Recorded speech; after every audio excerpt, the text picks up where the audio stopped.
Perkenalkan, nama saya Febriansyah dengan NIM F111200051.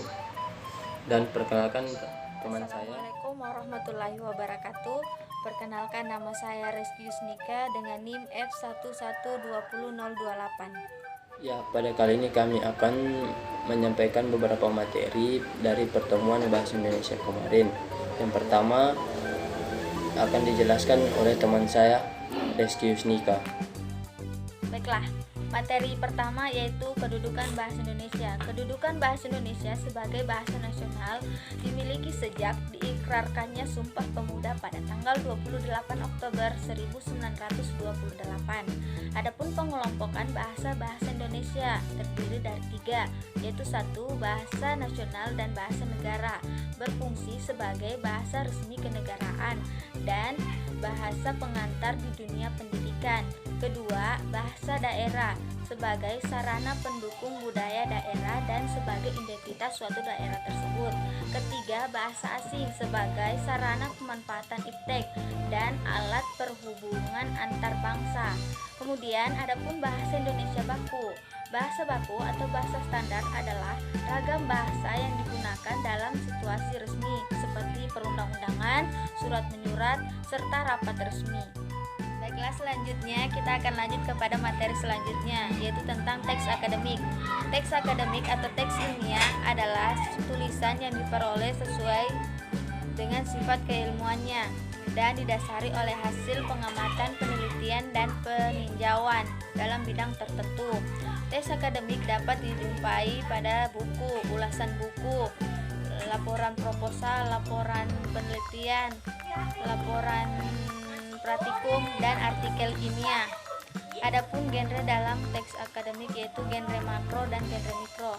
Genre makro adalah jenis teks yang digunakan untuk dalam teks akademik ada 2 genre, yaitu 1 genre makro dan 2 genre mikro. Genre makro adalah genre yang digunakan untuk menamai jenis teks secara keseluruhan, sedangkan genre mikro adalah jenis teks yang terdapat pada genre makro seperti deskripsi, eksposisi, eksplanasi, dan diskusi.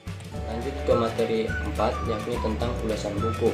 Nah, struktur ulasan buku terbagi menjadi 5. Yang pertama, identitas dalam kurung opsional, yang mana umumnya memberikan informasi tentang identitas buku yang diulas, seperti judul, penulis, dan penerbit.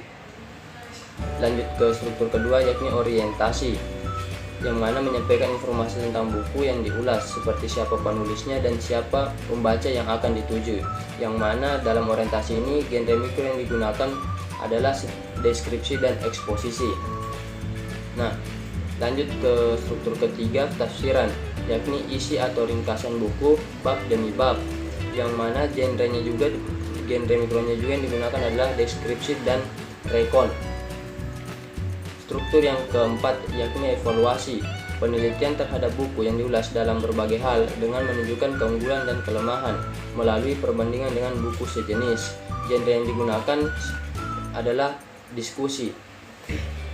Rangkuman. Nah, rangkuman ini berisi tentang simpulan dan saran atas usulan buku yang dibuat. Nah, kita lanjut ke materi ke-6, yakni proposal. Nah, proposal penelitian menurut Sugiono tahun 2013. Proposal penelitian adalah pedoman yang berisikan berbagai kegiatan serta langkah-langkah yang akan diikuti oleh seorang peneliti dalam melaksanakan suatu penelitian. Nah, struktur proposal penelitian terbagi menjadi 4. Yang pertama itu pendahuluan. Nah, pendahuluan ini terbagi menjadi 4 juga. Yang pertama, latar belakang. Yang kedua, rumusan masalah, tujuan peneliti, dan manfaat peneliti. Nah, struktur yang kedua ini tinjauan pustaka.